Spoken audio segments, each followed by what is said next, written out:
رات کے 2 بجے میری آنکھ کھلی تو میرا ابو میری امی پہ لگا ہوا تھا اور بیڈ زور زور سے ہل رہا تھا۔ ایسے لگ رہا تھا جیسے بیڈ ابھی ٹوٹ جائے گا۔ میری امی اور ابو کو یہ بھی ہوش نہیں رہا تھا کہ میں نیچے سو رہا ہوں۔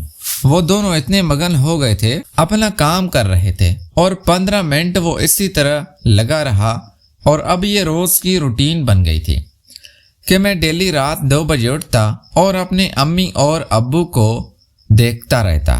ایک رات ابو لاہور گئے ہوئے تھے، امی گھر میں اکیلی تھی۔ رات کے 2 بجے تو میں اپنی امی کے ساتھ پوری رات۔ میرا نام ذیشان ہے، میری عمر 20 سال ہے۔ ہم لاہور میں رہتے تھے۔ میرے ابو کی درزی کی دکان تھی۔ کراچی میں میری امی کا نام سلمہ ہے اور ابو کا نام ارشاد ہے۔ میری امی کی شادی چھوٹی عمر میں ہی ہو گئی تھی۔ میری امی کی عمر 40 سال ہو گئی، لیکن 40 سال کی عمر میں جو حسن میری امی پہ آیا تھا وہ 16 سال کی عمر میں بھی نہیں آیا تھا۔ اب لوگ کہتے تھے کہ سلمہ تم تو دن بدن جوان ہوتی جا رہی ہو، کیا کھا رہی ہو؟ اور میری امی ہنس کے بات ٹال دیتی تھی۔ میری امی کے غبارے اور بیک بہت بڑی تھی، جس کی وجہ سے جو بھی مرد اس سے دیکھتا تو دیکھتا ہی رہ جاتا تھا۔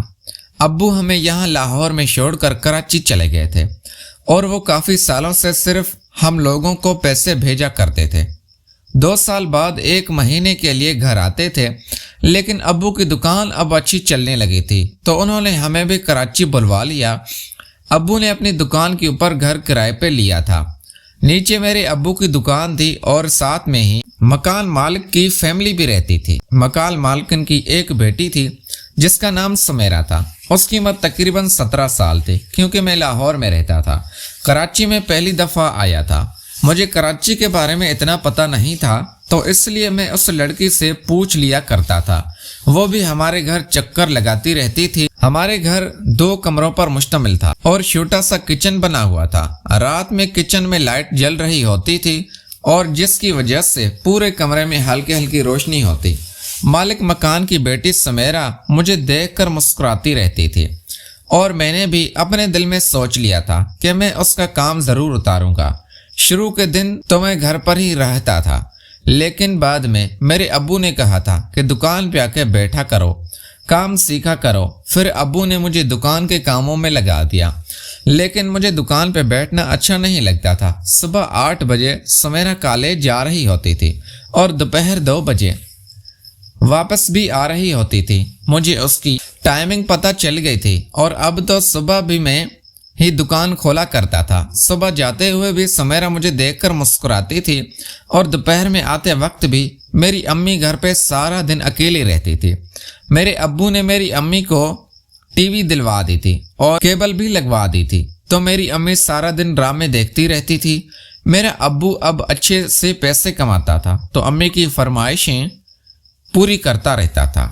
کبھی بریانی لے کر گھر دے آتا، کبھی فروٹ تو کبھی کچھ تو کبھی کچھ۔ اسی طرح اب ہمیں کراچی میں آئے ہوئے 1 مہینہ بھی گزر گیا تھا۔ شروع میں مجھے کراچی اچھا نہیں لگتا تھا، لیکن ہم آہستہ آہستہ مجھے کراچی میں مزہ آ رہا تھا۔ ہم ایک ہی فیملی میں سوتے تھے، ہم زیادہ لوگ نہیں تھے، 3 بندے ہی رہتے تھے۔ امی ابو بیڈ پر سوتے تھے اور میں ساتھ نیچے سوتا تھا۔ ایک رات تقریباً 2 بجے میری آنکھ کھلی۔ میں نے دیکھا تو بیڈ ہل رہا تھا۔ پہلے مجھے سمجھ نہ آیا کیا ہو رہا ہے۔ میں جیسے اٹھنے لگا، میں نے دیکھا میرا ابو امی پہ لگا ہوا تھا، اوپر سے انہوں نے کپڑا اوڑا ہوا تھا۔ کچن میں ایک چھوٹی لائٹ جلتی تھی جس کی روشنی کمرے میں بھی آتی تھی، تو ہلکا ہلکا مجھے نظر آ رہا تھا۔ میں اٹھا انہیں اور پھر سو کے ان کو دیکھتا رہا۔ اگلی رات پھر ایسا ہی ہوا۔ رات کے 2 بجے پھر ابو امی پہ شروع ہو گئے۔ انہوں نے آدھا کپڑا اوڑا ہوا تھا۔